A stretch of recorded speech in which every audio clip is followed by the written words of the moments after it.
I cannot be the only one in DC watching my discretionary spending right now, but you still want to go out and have a good time, right?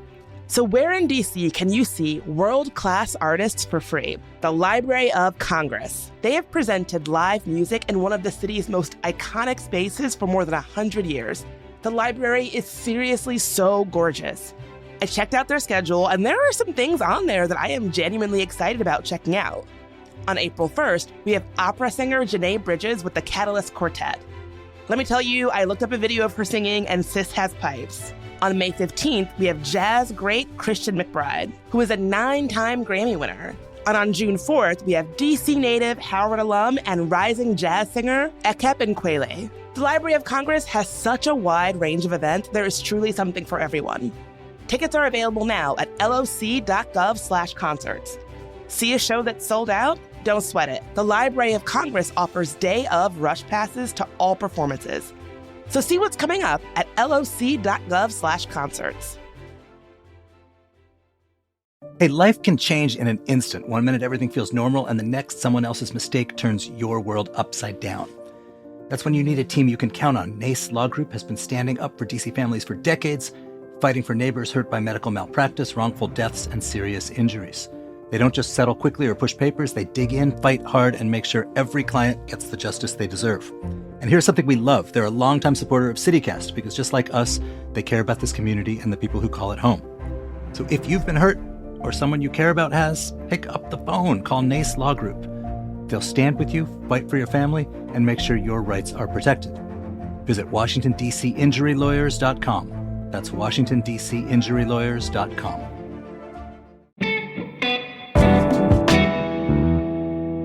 Today on CityCast DC, driverless taxis are coming to the district. At least that's what Waymo, the California-based autonomous vehicle company, announced last year. Waymo revealed hopes of expanding into the district, despite DC's current laws requiring a human driver behind the wheel for all vehicles.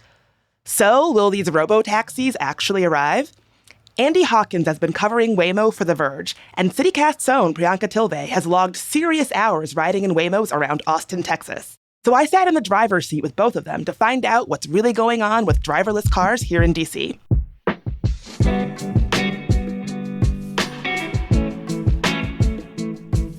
Today's Wednesday, February 11th. I'm Bridget Todd, and here's what DC is talking about.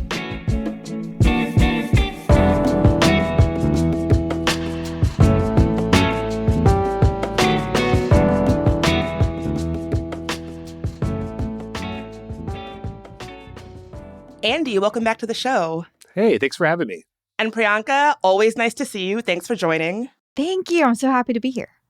So Andy, you're here because you've been doing a lot of coverage about Waymo for The Verge. The last time that we talked, we had this pretty meaty conversation about how Waymo had put out all of this flashy PR saying, we're coming to DC, get ready, here we come, 2026, Waymo in DC. When you and I talked, you basically threw a little bit of cold water on that. You said, not so fast. Really, the conversation is that Waymo would like to come to DC, but there's all these legislative hurdles that might prevent them from doing so. Do I have that about right? That's correct, yes. You know, it's interesting because I think like a lot of the early Waymo deployments have been largely in states, aside from California, that are Republican controlled and have like a lot more regulatory freedom. They had to launch in California because that's where they're based. But the other states that they focused on are Georgia, Texas, Arizona. These are Republican controlled states that are largely friendly to business and basically have like no rules, essentially, if you want to put robo-taxis on the road. Now they're focused on these blue cities, DC, New York City, Boston, and they're running into a bit of some regulatory hurdles there, which I think is really interesting. So Andy, you mentioned Texas. Priyanka, I know you've been spending a lot of time in Austin, and that means spending a lot of time on the streets, seeing Waymos, in Waymos. What are your thoughts as somebody who has experienced this? Yeah, they're everywhere. It was like kind of a culture shock, honestly. It was weird. I know we talk about Texas, like Texas is a different country, but like this really did feel like that. Like Austin, you call an Uber and you'll get a Waymo. And it's the most bizarre experience. I gotta confess, I was very skeptical of Waymos. The whole driverless car thing just I couldn't fathom how this could be safe. My dirty little secret is that I kind of love them. Like, it just like, you get in, there's no need for small talk, none of the awkwardness of like, is this a driver who wants to chat with me or is it a driver who wants silence? Are they on the phone? Is it okay for me to be on the phone? Like I can listen to my music out loud. Like, and from a safety perspective, I haven't had concerns. Like they stop at the crosswalk. They also don't go too slowly. Like Andy, I think the last time you were on, you described it as like driving with your grandma. Yeah. Because like they really follow all of the safety rules and they do, but they also like I was therefore worried that if I was waiting at a stop sign at an intersection and there's cars going by, that the Waymo will never move. And it wasn't like that. Like it seemed to have pretty good judgment about when it was going to turn. I do know there's been some safety concerns though. I just haven't seen anything myself in Austin and I've always felt safe in them. And Andy, I know a lot of your reporting has dug into the safety, and it's actually safer than human drivers. Is that right? Well, that's what Waymo claims, right? They point to a number of studies that they've published in some scientific journals that claim that their Waymo driver is, exponentially more safe than humans. And they use insurance data to sort of prove this out, saying, here's sort of the baseline, what a human driver does, how many crashes they get involved in, how many insurance claims, how many injuries, how much property damage are caused by human drivers. And here's that compared to our Waymo driver. And as you can see, we are 80% safer based on these metrics. And I think, like you could say arguably that is borne out, right? That we have seen maybe a handful of safety concerns. There have been some incidents, right? We can talk about some of those, but it seems like for the most part that Waymo has been safer, and people who have are customers and experience it, like Priyanka, are affirming that. They're saying that they do feel safer in these vehicles. It does drive somewhat conservatively, so there is some evidence that appears to back that up. Yeah, it kind of feels like whenever there is a Waymo accident or incident, it makes news, and it should. Like, we should obviously be cataloging these and holding the company to account. But like, for example, in January, I think I read that there was an incident in Santa Monica where a Waymo hit a child. That's horrible, obviously. It did stand out to me, though, that we're talking about that because it is a rare thing that happened with this driverless vehicle. Humans, unfortunately, hit people all the time, and we just don't see a headline about it every single time. You're absolutely correct. We've sort of internalized human-caused traffic violence and sort of just accepted it as like a cost of being able to drive a car anywhere you want to go under any conditions. But I don't think we hold the robots to the same standards as we do to humans, which I think is important, right? And that is sort of what Waymo is selling, right? This is supposed to be technology. It never gets distracted. It never gets drunk. It never gets drowsy behind the wheel. And therefore, we need to be holding it to a higher standard so that when incidents do occur, right, when this child was struck by a Waymo robotaxi in Santa Monica, that is absolutely worth scrutinizing, and there should be basically a lot of assurances from the company that this is something that they can prevent in the future and should never happen again. I think you've kind of hit on one of my kind of philosophical issues against Waymos and driverless taxis in general. I get concerned when all of this information, right? Whether or not Waymos are safe, have they hit a child, what is their record on safety as it pertains to pedestrians? Those are things that I care about, but I get concerned when that information is all funneling through a tech company, because I know these tech companies can be kind of inscrutable. We can't always trust what they say. They operate sometimes under limited transparency. And I think if I, God forbid, had an accident on the road of DC, there would be government bodies that would look into it. And I'm concerned about the idea of having all of that information flow through a tech company that is not always able to be so transparent. I think that's absolutely correct, Bridget. I think you're spot on there. There needs to be independent oversight on this technology. We do need to have some sort of system set up in place, either at the city level, the state level, federal level even, to ensure that this technology is being rolled out safely. Obviously, there are bad players in this space, companies that are willing to sort of fudge facts and misrepresent and sell their technology as being more capable than it actually is. I won't mention any names, Tesla, but it's. I do think that we need some sort of driver's test for robotaxis, right? We have a driver's test for human drivers. You need to be able to pass a test. You need to demonstrate that you're capable behind the wheel in order to obtain a driver's license. Maybe there needs to be something similar for this technology. That's not really part of the discussion at all at this point. I've seen some people in the safety community advocate for that, but it's really not being discussed amongst, federal lawmakers at the congressional level or even at the state level, to be honest. Yeah, and I feel like it should be a city-specific test. Like, again, that's a higher standard than we hold human drivers to. Maybe we should make human drivers go through a city-specific test. But, like, in D.C., our traffic circles everywhere. And then you think about, like, the concentric circles at, like, DuPont Circle, for example. That's confusing for any human.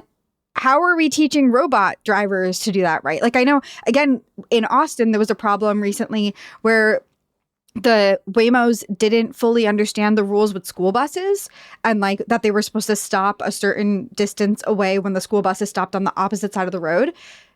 That's like a universal rule that Waymo didn't know. How are they training them to know these city-specific rules? Yeah, I mean, you could just say it's illegal, right? It's illegal for a driver to pass a stopped bus stop when its stop sign arm is extended and it's engaged in picking up or dropping off school children.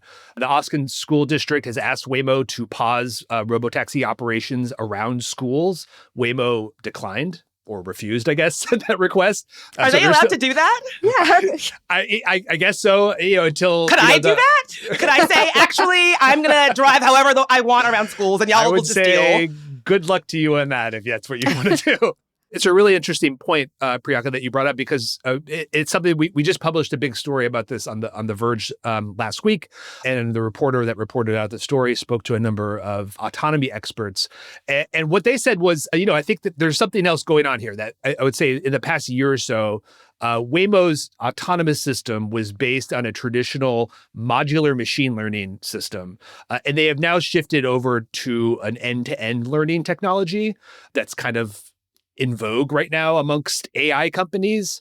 And Waymo sort of is kind of mixing the two together, this modular machine learning system, this end-to-end learning system. And the result is that it's the sort of the old grandma style conservative driving is now actually morphing into a little bit more aggressiveness. They're trying to make their vehicles drive more organically, more like human drivers do. But human drivers are pretty terrible at following the rules. And so now Waymo is trying to, I think, somehow find this kind of like space where they could drive less conservatively so that they are not pissing people off behind them as much and thus are getting less rear end accidents, for example, but are also now kind of pushing the boundaries a little bit about what society thinks is acceptable in terms of what they expect from these drivers. Have you heard from folks like Priyanka who like these vehicles and maybe want to see them approved? Oh, yeah. Members of my own family. My mother lives in San Jose, and she's can't wait for Waymo to eventually extend its boundaries to include her. She's an older lady. She's, lives by herself. She would love to have, I think, a robot taxi take her around on all of her errands and whatnot and not have to worry. She hates driving. But yes, and I think there have been surveys that have shown that people who do use Waymo robotaxis tend to really like them and want to keep using them. They do have a certain appeal to customers, and they have sort of proven out in the deployments in the cities that they've been so far that they can operate mostly pretty safe. And so I think that is sort of creating a consumer demand for this type of vehicle, especially when you sort of hold it up against and compare it to what we do have currently, which is Uber and Lyft, tend to be rather expensive these days. At least Uber is. Drivers are, questionable, especially if you're a woman and you're a passenger. It doesn't feel safe often to take an Uber. Uber was just ordered to pay, I think, millions of dollars in a huge sexual assault lawsuit that had been filed against them. Have long had a problem with assault and harassment in their vehicles between drivers and passengers. The idea of what Waymo say, we'll just take that driver out of the equation. You have the vehicle to yourself. You can do what you want, is very appealing to people. And I think we're starting to see that that demand start to build up.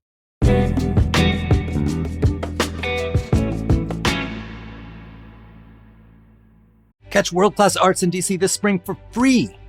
The Peabody Institute of the Johns Hopkins University presents the Peabody Performance Series, a full season of free concerts at the Johns Hopkins University Bloomberg Center, located at 555 Pennsylvania Avenue Northwest.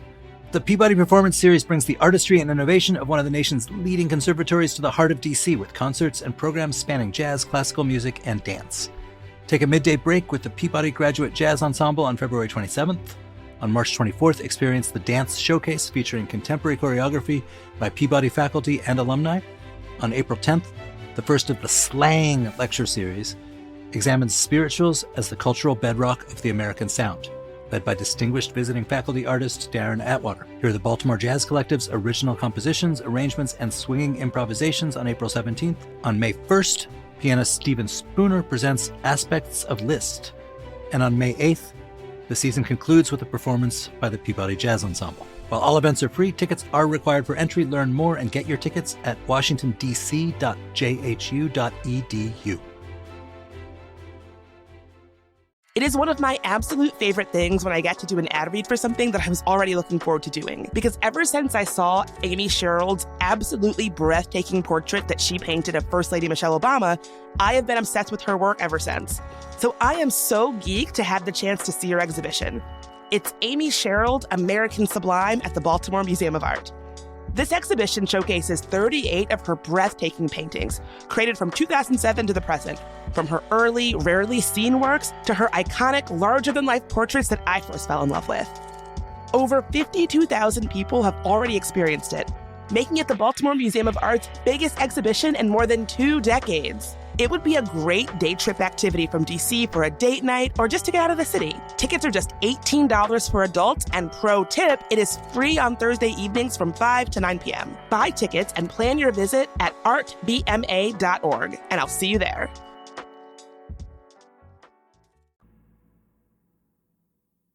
So here in DC, where are we on this? Is this going to get approved like Waymo said they hoped in 2026? Yeah, a lot of it's going to rely on the city council and obviously on Waymo's lobbying efforts. And we're seeing this not just in DC. It's going on right now in New York State at the moment, where they're trying to get approval to start testing in New York City. They're doing it in Boston, Seattle. And like I said before, they're running into some roadblocks, right? The largely Democratic elected officials that are in these legislative councils are not as warm to Waymo as perhaps they would like them to be. They have some concerns about these deployments. And there's a lot of opposition amongst labor unions. You see the Teamsters, unions that represent drivers are extremely skeptical about this technology because they see it coming like a freight train for their jobs and their livelihoods. Truck drivers, rideshare drivers, all of these folks, delivery workers, people who deliver food, they see themselves as being sort of the first sacrificial lambs in the AI revolution. So I think the folks on the DC Council, as well as some of these other cities, are hearing those concerns, and they're trying to figure out, how can we thread this needle? Obviously, this is a new technology. We don't want to seem like we're anti-technology, that we're closed off to new technology that could actually improve safety, if that is indeed true. But at the same time, there's obviously all of these technological and labor concerns that they need to take into account as well. And interestingly, there's also been some backlash against this from the EV drivers side of things.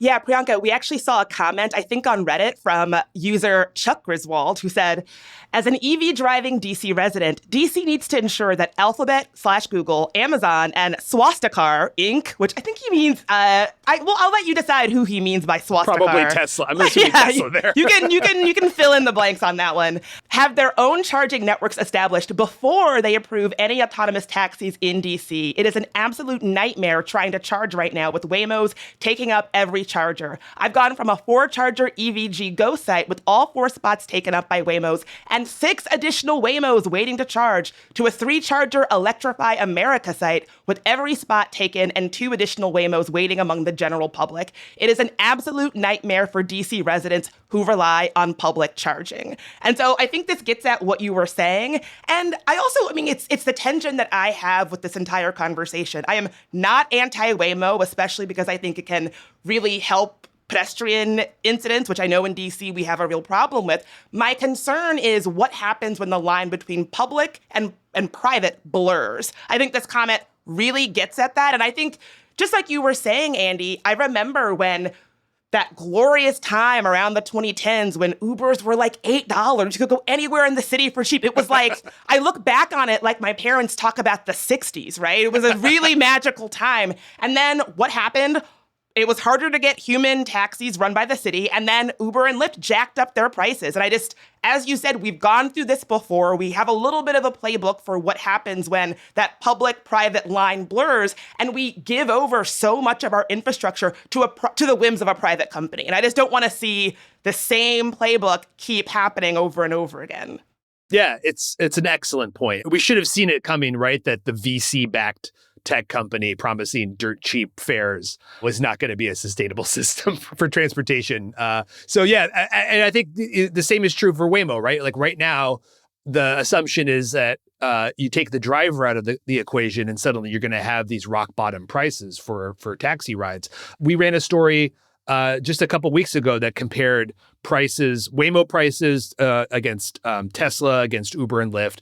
Waymo still is at a premium. It's still about 15 to 12% more expensive than Uber and Lyft. And this is with no driver in the car, right? And that's because the technology is expensive. There's remote operations. Those people are watching the vehicles from a remote location. Those people have to be paid. The fleet managers need to be paid. The guys who are charging the vehicles need to get paid. There's a whole supply chain here of people who, with their hands out, who need to get paid to make sure that these vehicles can operate. So the idea that robotaxis equal cheap transportation, I think is somewhat of a false way of looking at this. Maybe down the road at some point, we'll start to see some of those prices come down, but that's going to require a huge amount of scale. And you're going to need to see Waymo in hundreds of cities by that point in order for that price to then be sort of comparable to what we're paying for Uber and Lyft today. And speaking of all the different folks in the supply chain on this, there was just that news, I guess I would call it news that wasn't really news, but was sort of news, that we had folks in the Philippines who are actually controlling the vehicles remotely. What's going on there? Yeah, that was really surprising. So this was at a Senate Commerce hearing last week, which I had the misfortune of having to sit through all 2 hours of. If you have ever had the experience of watching a Senate hearing in total, I would not recommend it. It was interesting because Congress has been debating autonomous vehicle legislation for over a decade now, and they can't come to any sort of agreement on how that's supposed to look. And meanwhile, we have autonomous vehicles, driverless vehicles on the road today. So we do need some sort of regulatory system in place. Congress has completely dropped the ball on that. They're trying to push something forward this year. And as part of this hearing, they had Waymo's chief safety officer testifying. And at one point, I think it was Ed Markey from Massachusetts, started grilling him about remote operation. And he was like, where are your remote operators? I know that they're not all in the United States. The chief safety officer acknowledged, yes, that's correct. And we have a significant number of them that are based in the Philippines. And so I wrote my story the next day that mentioned this aspect of it.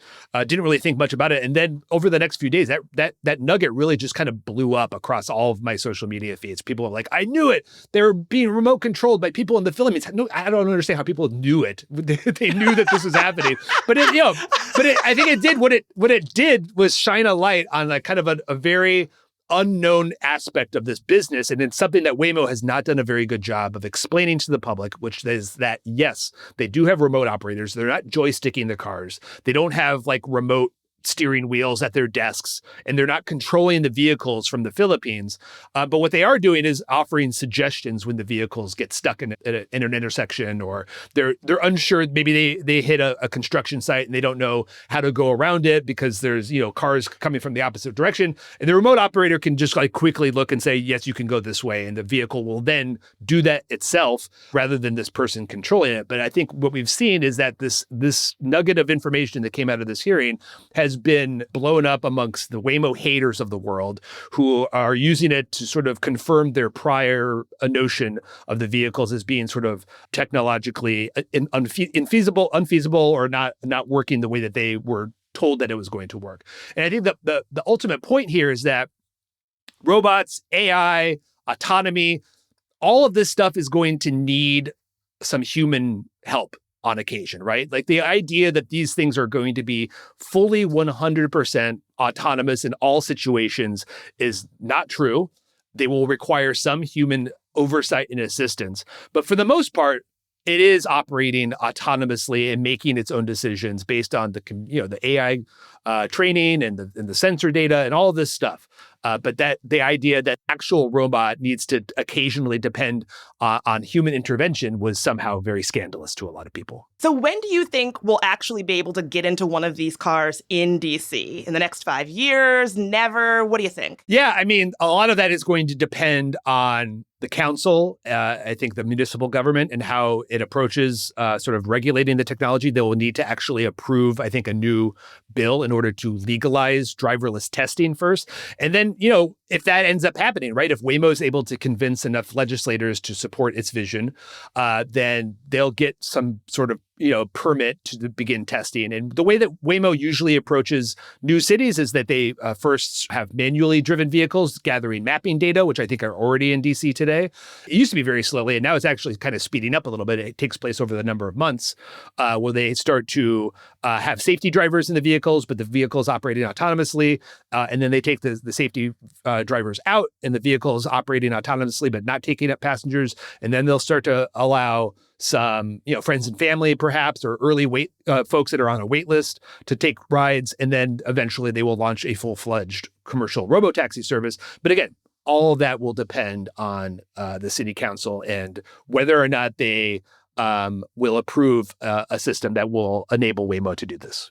Have we ever seen Waymo give up on a city? Because I feel like from a legislative perspective, it sounds like we're kind of in the exact same place now that we were the last time we had this conversation, which was almost a year ago. So I mean, maybe there's a lot of back channeling happening that we're just not seeing, but it doesn't feel like they've made much progress in convincing DC Council to approve them. So is there a chance they just give up? I think that's a great question. I think that there would probably be a situation in which Waymo throws up its hands and says it's not worth continuing to spend the money and resources. There's plenty of other cities that do want us. And if that happens to be the case, I know that Uber has done this in the past, has threatened to pull out of cities when they don't get the regulatory permissions that they want. There is a playbook, right? There is a big tech playbook for shaming a city into giving it what it wants eventually. I don't think we've reached that point yet. I think Waymo is still hoping to sort of lobby its way into some sort of approval, right? They're going to go the traditional route of spending money on lobbying and trying to influence politicians, which is, how companies do it these days.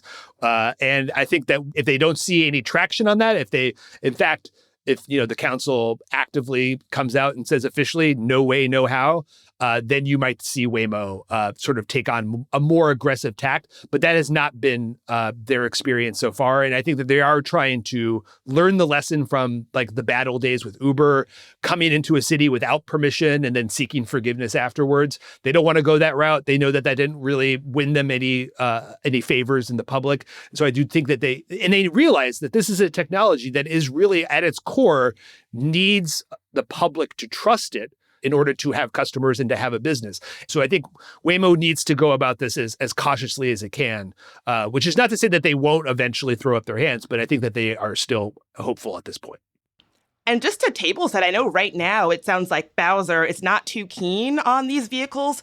About Bowser on these vehicles, a council member said, quote, "The mayor does not seem to embrace autonomous vehicles," which to me does not really paint a rosy outlook for the road ahead for Waymo in DC. Yeah, I mean, it's the same in New York, too, right? Where Zohran Mamdani, the recently elected mayor, is also not really keen on the technology. In fact, he was one of the politicians advocating for relief for taxi drivers when Uber was sort of decimating their business. He went on a hunger strike to support them, in fact.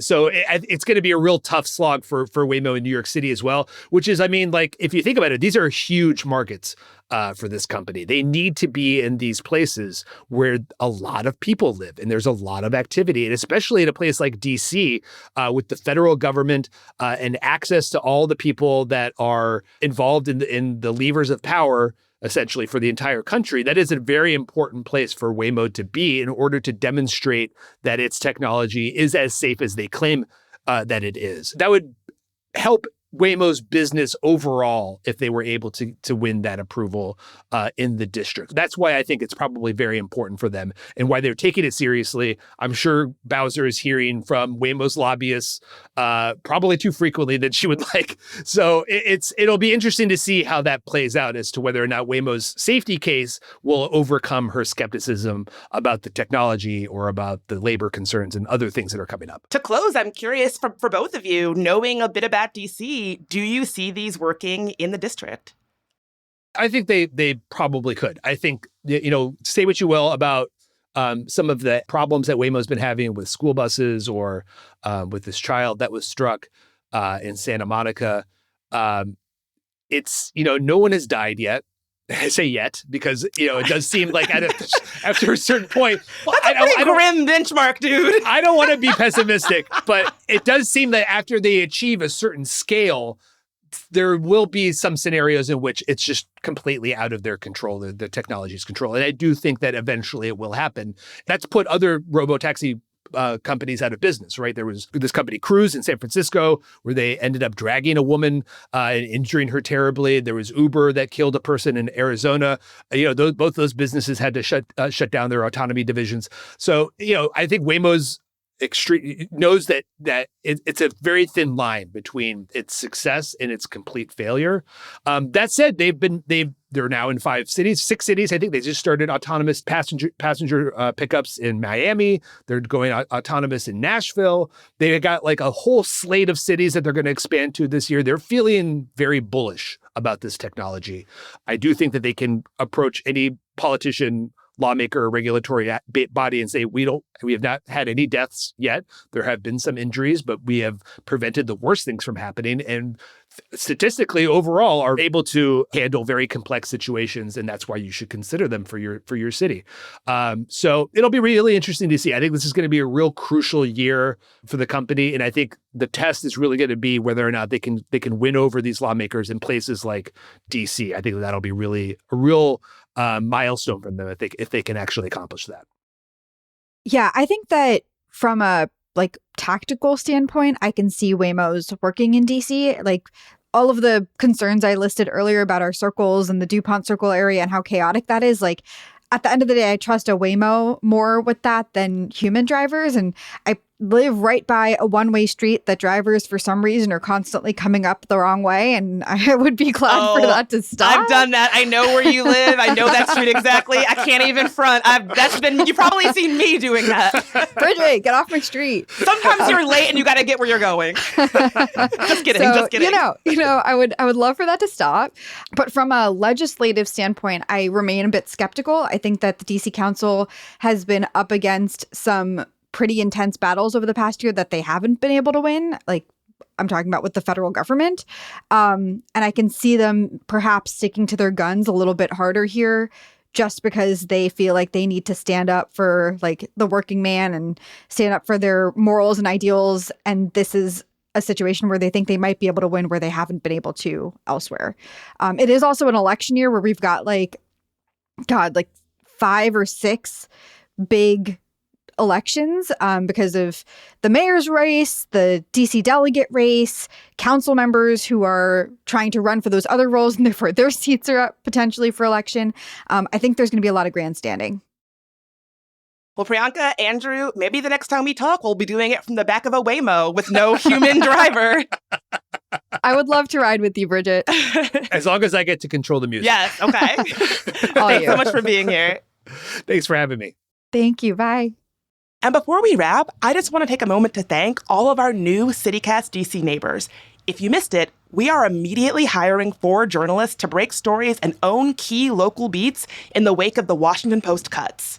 So many of y'all have decided to support our work and local media by becoming paying neighbors. So if you want to become a member, just like the people that we're about to name, head on over to membership.citycast.fm. It's $10 a month or $100 for the year. Okay, so thank you so much to Topher M., Christy M., Todd E., Caroline M., Lisa and Jonathan Z., James W., and Francois S. Y'all are the best. You can hear your name listed here by becoming a member at membership.citycast.fm.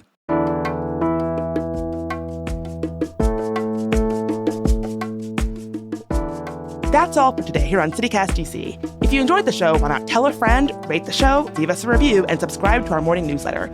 We'll be back tomorrow morning with even more news from around the city. Talk to you then.